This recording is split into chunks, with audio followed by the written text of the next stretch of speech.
कुछ लोग जो है जानते नहीं है कि हलाल क्या है, हलाल क्या है। वो कह देते कि कलमा पड़ा हुआ खाना हम क्यों खाए। भाई हलाल का एक साइंटिफिक, अगर आप वेज का बात कर रहे हैं, वेजिटेरियन का बात कर रहे हैं, तो वो जो होता है कि झटका नहीं, वो ढाई छुरी काट के उसका साइंटिफिक एक्सप्लेनेशन है कि बदन से, अगर वो मुर्गी का हम बात करें, चिकन का, बदन से सारा खून निकल जाता है। वो खाना साइंटिफिकली हाइजीनिक है।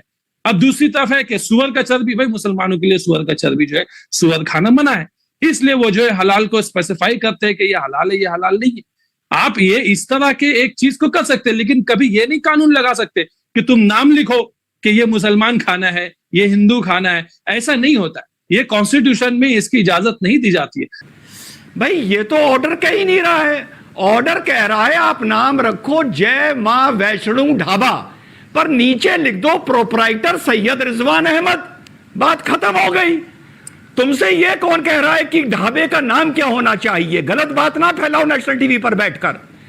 क्या आपको लगता है कि एक संप्रदाय विशेष को टारगेट करने के लिए शासन प्रशासन का यह एक नेगेटिव फैसला है, और क्यों इसको नेगेटिव ना माना जाए? क्यों आपसी सौहार्द बिगाड़ने वाला ना माना जाए? जी हां, शुक्रिया शुक्रिया। जय हिंद, वंदे मातरम।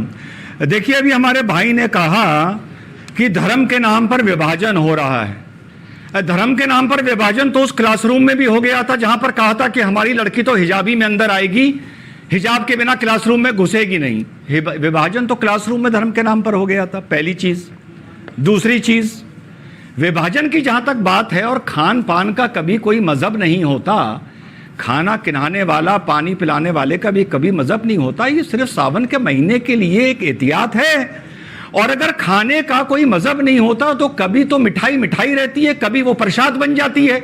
और जब प्रसाद बन जाती है तो 90% मुसलमान उसे खाता नहीं है कि यार ये तो शिर्क है, ये तो गुनाह है। तो भैया मिठाई को मिठाई रहने दो, प्रसाद भी अगर मिठाई के रूप में मिल रहा है तो मिठाई समझ के खा लो, क्यों नहीं खाते हो?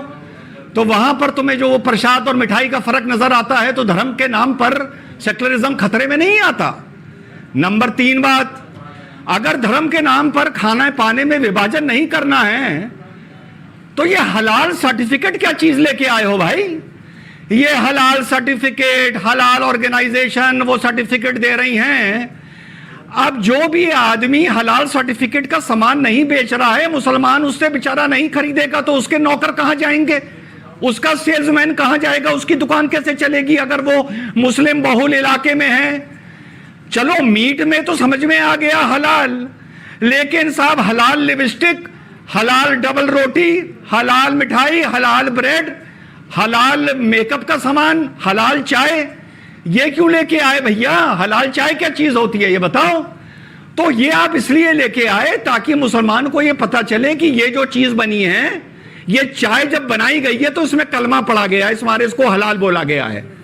तो ये हिंदू को बताने के लिए है सावन में कि भैया तुम मुसलमान की दुकान से सामान खाओ, मुसलमान शबील भी लगाएं, कावड़िए मुसलमान की शबील से शरबत भी पिएंगे, कोई मनाही नहीं है। लेकिन उसको बताने के लिए ये बात है कि भाई ये दुकान मुसलमान की है, प्रतिबंध कोई नहीं है। लेकिन ये तो फ्रीडम, ये कहीं ना कहीं आपको नहीं लगता कि मैंने जो सब प्रश्न पूछा आपसे रिजवान, और मैं 30 सेकंड का वक्त आपको और देता हूं, इससे आपसी सौहार्द बिगड़ने का खतरा है? जो जावेद अख्तर साहब बोल रहे हैं, जो समाजवादी पार्टी बोल रही है, पवन खेड़ा कांग्रेस के बोल रहे हैं, असउद्दीन ओवैसी बोल रहे हैं, this is targeting of Muslims. आपसी अभी आ रहा हूं। अरे आपसी सौहार्द तो वहां भी बिगड़ता है जो कहते हो कि हमारी शरीयत चलेगी, जो कहते हो हम प्रसाद नहीं खाएंगे, जो कहते हो हम क्लास में हिजाब पहनकर जाएंगे, जो कहते हो मां भारत माता की जय बोलने से जुबान पर अंगारे पड़ जाएंगे, जो कहते हो हलाल सर्टिफिकेट लेके आओ। तो सौहार्द तो वहां भी बिगड़ रहा है यार। सौहार्द ठीक करने की जिम्मेदारी सिर्फ हिंदुओं की थोड़ी है, मुसलमान भी ठीक करे सौहार्द। एनआरसी में कहते हैं कि हम अपने कागज नहीं दिखाएंगे ताकि तुम हमें देश के बाहर फेंक दोगे उठाकर। अच्छा, यहां पर जो तुम्हारा नाम मांगा जा रहा है, क्या तुम्हें देश के बाहर फेंका जा रहा है? क्या ये सिटीजनशिप की लड़ाई हो रही है यहां पर? यहां तो हिंदू और मुसलमान दोनों से कहा जा रहा है अपने आप नाम यहां पर डिस्प्ले करिए, बात खत्म हो गई।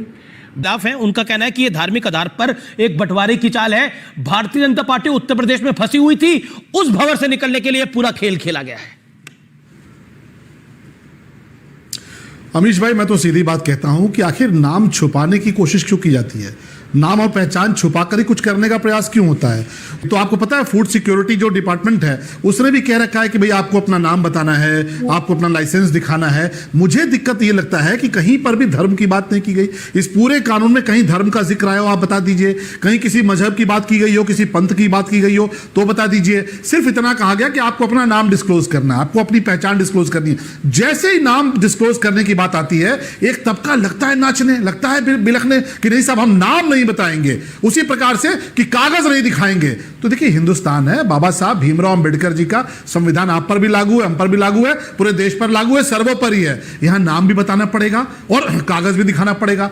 अब आप चुपचाप हलाल लिख के, हलाल कौन से संविधान के दायरे में जरा मुझे बता दीजिए कि बाबा साहब ने कौन सा कहा था कि हाँ भाई हलाल आप सर्टिफाइड सामान बेचेंगे।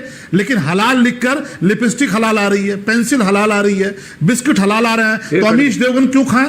कलमा पढ़ा हुआ क्यों खाएं अमीश देवगन? या शलभ मणि क्यों खाएं? कलमा पढ़ा हुआ बिस्किट जिस पे हलाल लिखा हुआ है, तो वो आपके लिए संवैधानिक हो जाता है। लेकिन अगर कानून की दृष्टि से, सुरक्षा की दृष्टि से हमारे पवित्र कांवड़िए निकलते हैं, पवित्र पूजा है, उनको कम से कम पता तो चले कि मां वैष्णव भोजनालय चला रहे हैं तो वो कौन है? मेरे पास वैसा तो कुछ नहीं कि एग्जांपल है। कोई वकार यूनुस चला रहे हैं, कोई राम प्रताप जी चला रहे हैं, बहुत सारे नाम है। हिंदू होटल कौन चला रहा है?